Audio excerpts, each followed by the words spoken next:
followed by Soylent Red and Soylent Yellow, high-energy vegetable concentrates, and new delicious Soylent Green, the miracle food of high-energy plankton gathered from the oceans of the world. Because of its enormous popularity, Soylent Green is in short supply. Remember, Tuesday is Soylent Green Day. And now, Governor Santini. Thank you, Richard. Thank you. It's a pleasure.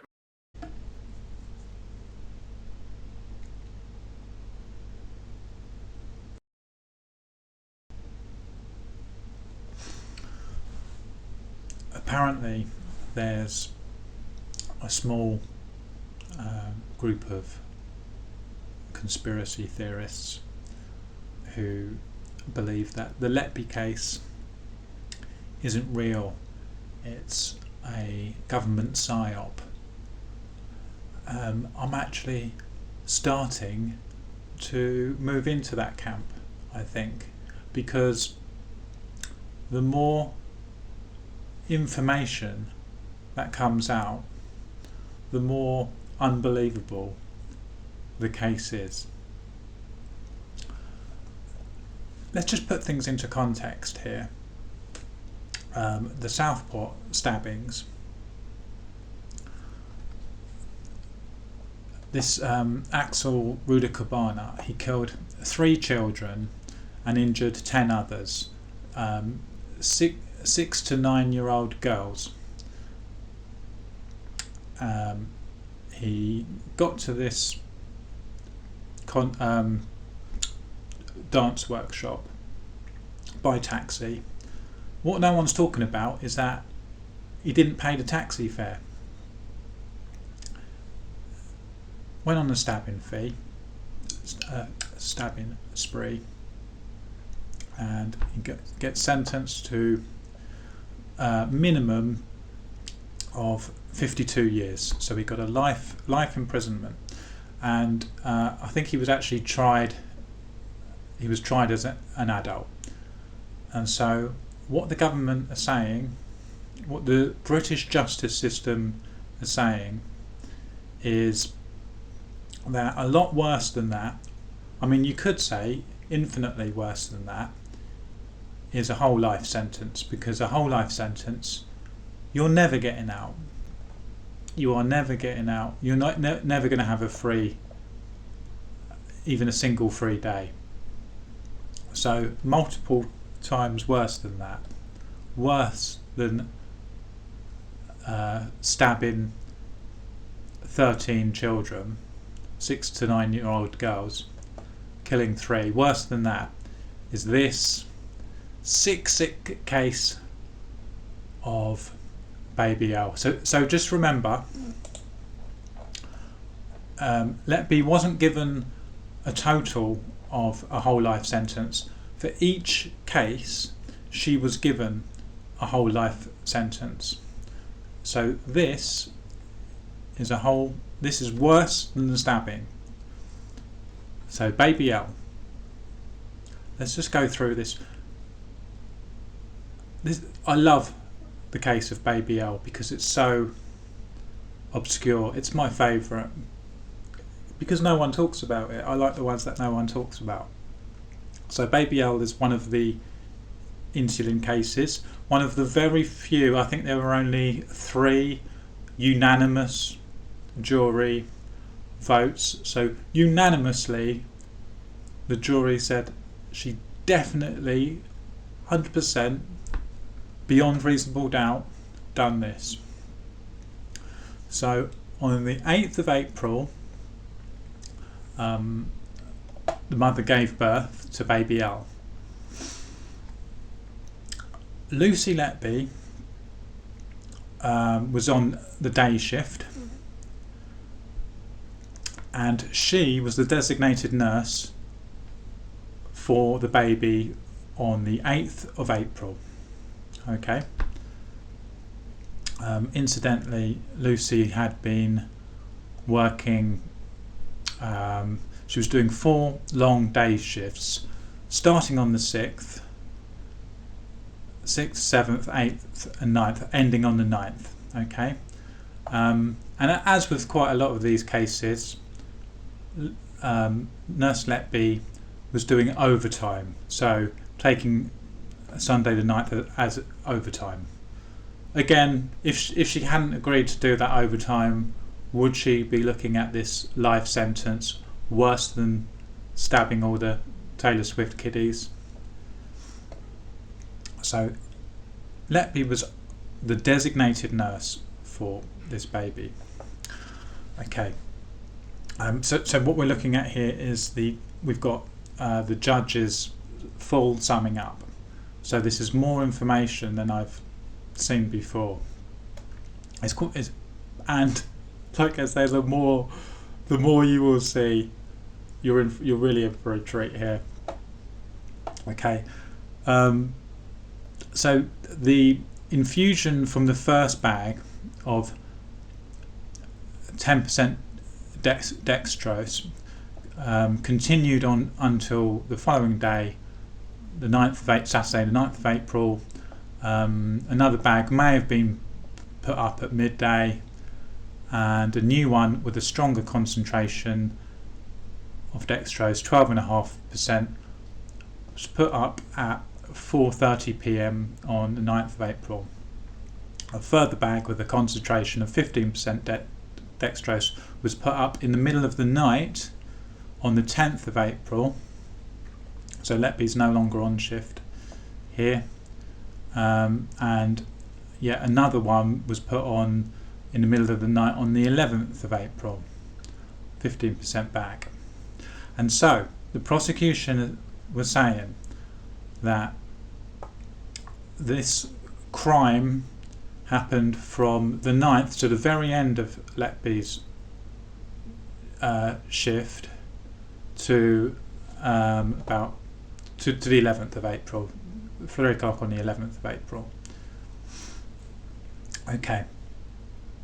Now, the volume of insulin that they were saying was injected into each bag, 1% of the volume of a bottle.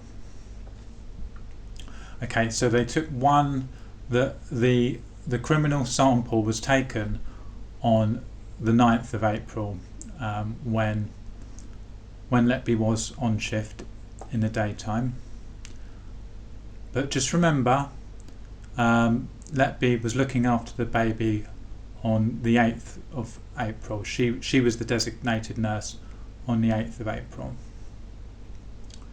Okay, so 1% of a bottle, and you've seen how small those vials are.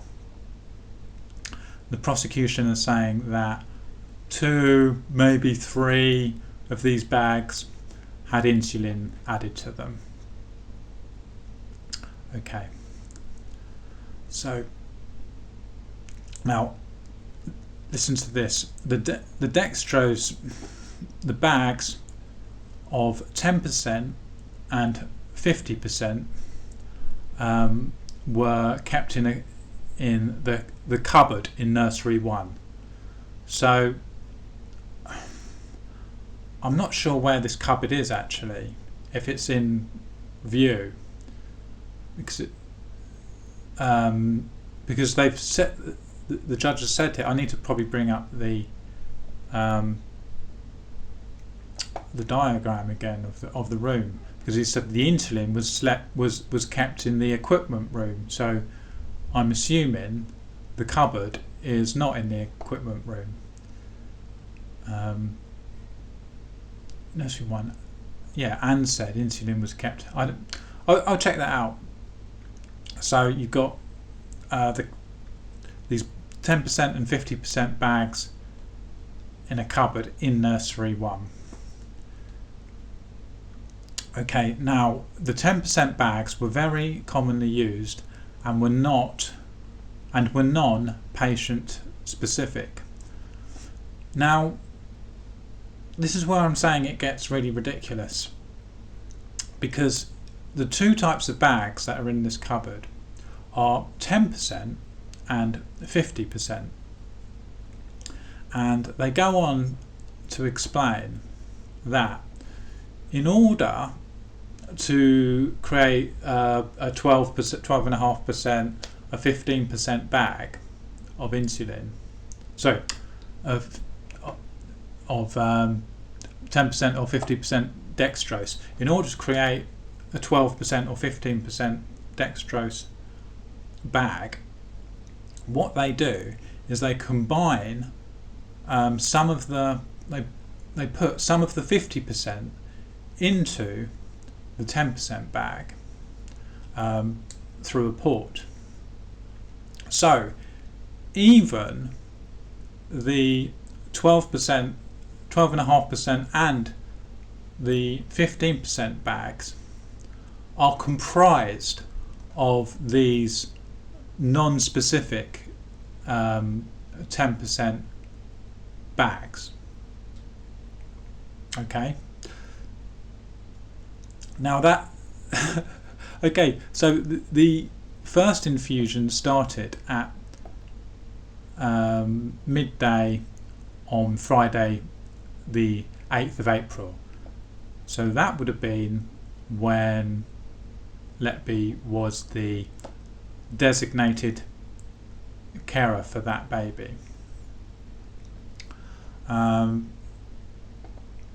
Tracy Jones, a senior lecturer in nursing and then working as an agency nurse at the Countess of Chester, covered baby Al as his designated nurse for the night shift of the 8th, so Saturday night to Sunday morning.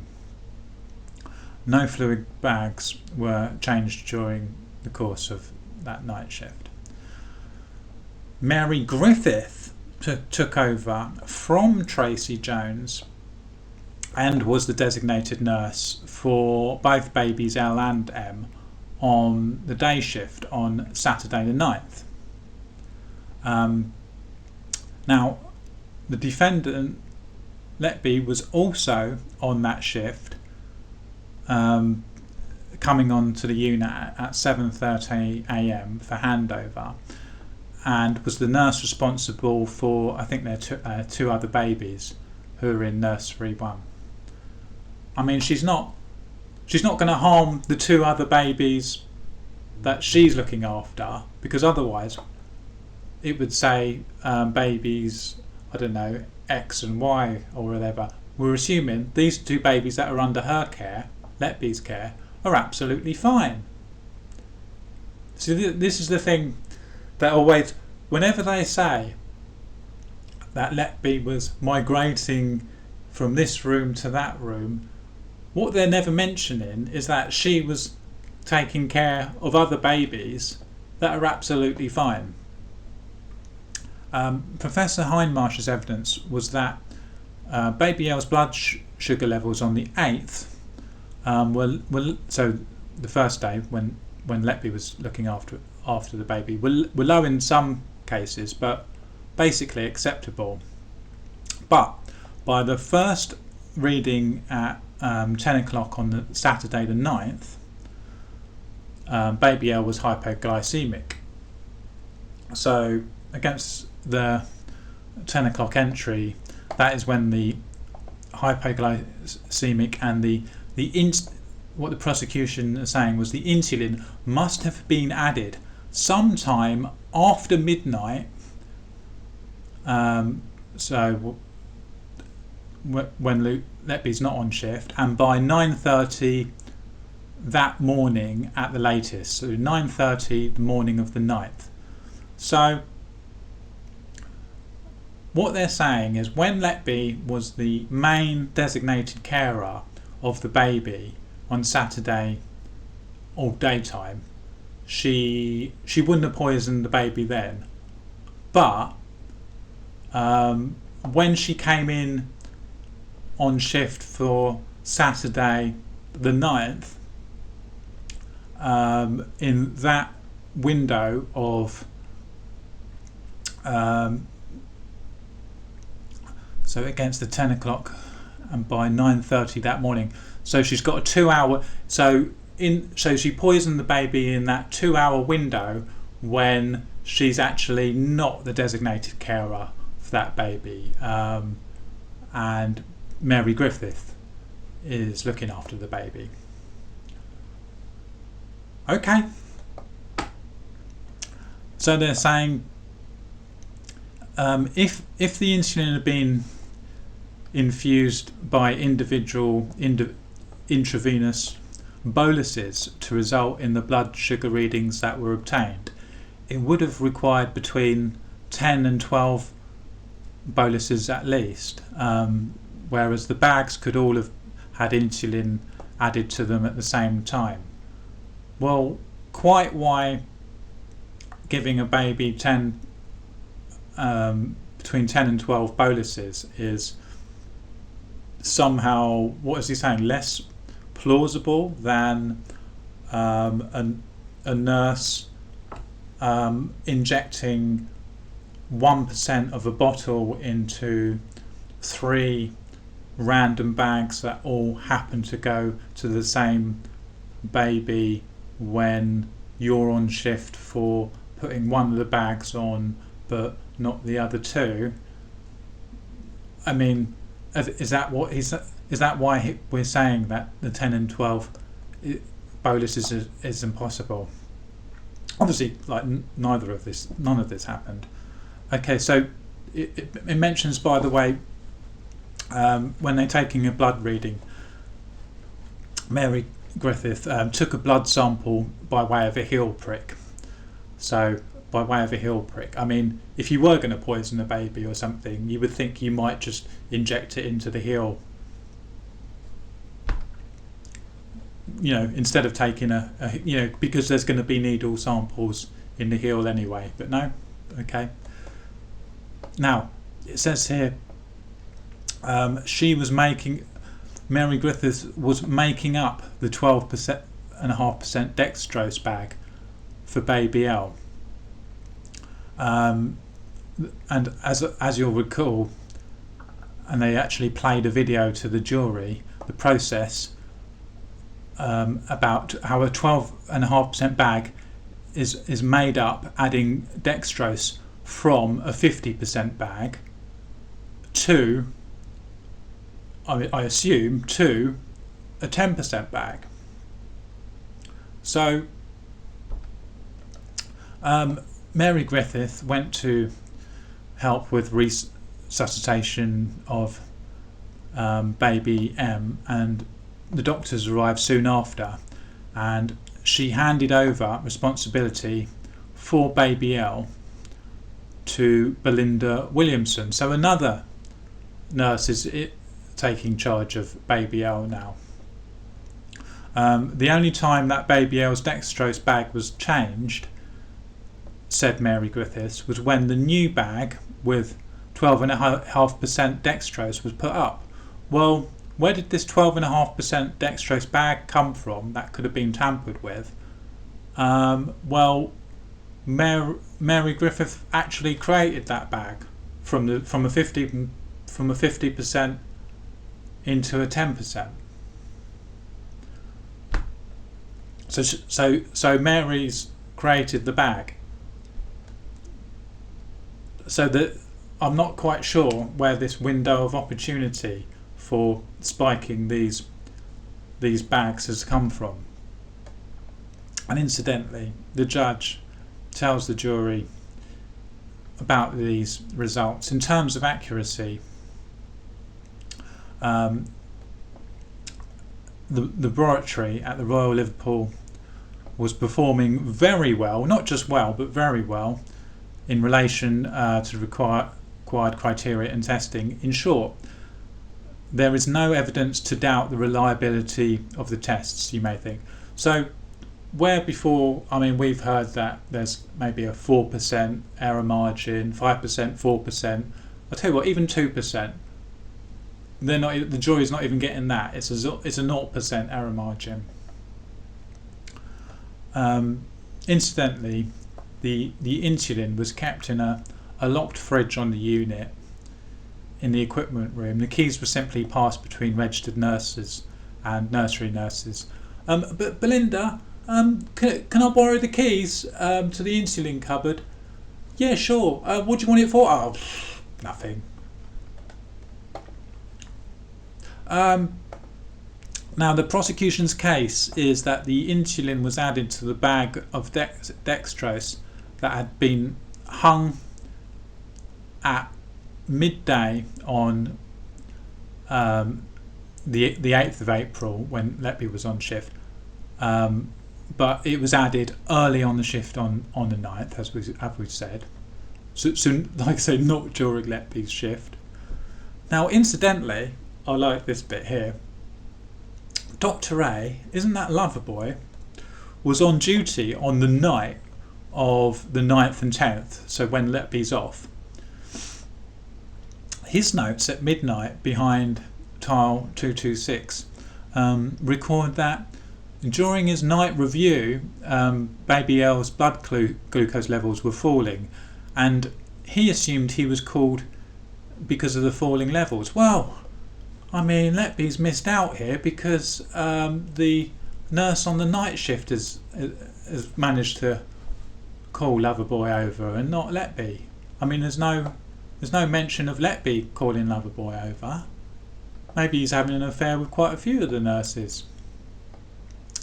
Then he changed the fluids. He disconnected the 12.5% dextrose infusion and commenced a new infusion of a 15% bag. Again, I'm not sure where this 15% bag came from. Again, I can only assume that the nurse on shift made it from a 50% and a 10% bag. So, Professor Hindmarsh says that there must have been insulin in the 12.5% bag hung by Belinda Williamson, the bag that she made up, and Ashley Hudson, and in the 15% bag hung the following day in the middle of the night when Letby's no longer on shift. But it was after the second 15% dextrose bag was hung on the 11th of April that the blood sugar levels improved. So they're hanging another bag. All of these bags have come from the same cupboard, but magically those three are poisoned and this one isn't, because they're all made from the same. They've all come from the same stock. So they're saying the second 15% dextrose bag was no longer being infused with insulin. I mean, what's special about the second one as opposed to the first one? They've all come from the same place. They say at least one, possibly two, if there was a change of bags at midday on the 9th, of the 10% bags had insulin infused into them, and one of the 15% bags was infused with insulin. Okay, but like we say, the 15% bag is made by putting some of the 50% into the 10%, and they've all come. So somewhere along the line, Letby had miraculously injected just 1% of a vial into 3 10% bags that she knew all of these 3 bags were going to go to the same baby, but she didn't give it to the baby when she was actually the designated carer, and could have just hung a poison bag up to the baby when she was a designated carer of the baby. And this was a jury's unanimous decision that Letby definitely did this murder based on that test result. But okay, we've heard about the Southport stabbings. Now you're going to hear about just how awful this poisoning really was. Awful poisoning. Worse than stabbing 13. Worse than stabbing 13 children. Here we go. Child L's parents were not told about this at the time, that the glucose levels in the baby had dropped lower than expected. They were not informed that there were any concerns about Child L while he was in the unit, or changes in his condition, probably because they weren't serious. It was only at the criminal trial many years later that they heard how Letby had set out to harm their baby. And you might think, well, but what about all of the consequences of these awful poisonings that definitely happened? Child L is very clingy to his mother, and neither Child L nor Child M would sleep in their own beds. We had some concerns about Child L's behaviour as he grew up, but now we know it is just his personality. Child L has had some minor speech problems, but we have been reassured by the doctors that he is fine. Oh, well, so there wasn't actually any even collapse. So the baby didn't die, the baby didn't collapse, the baby was actually fine. The parents were never told that there was anything wrong with the baby, but yeah, this is definitely worse than going out and stabbing 13 little Taylor Swift kiddies.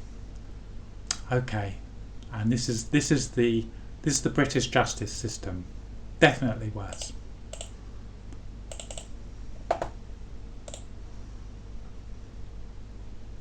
Food out of people. Next thing they'll be breeding us like cattle for food. You gotta tell them.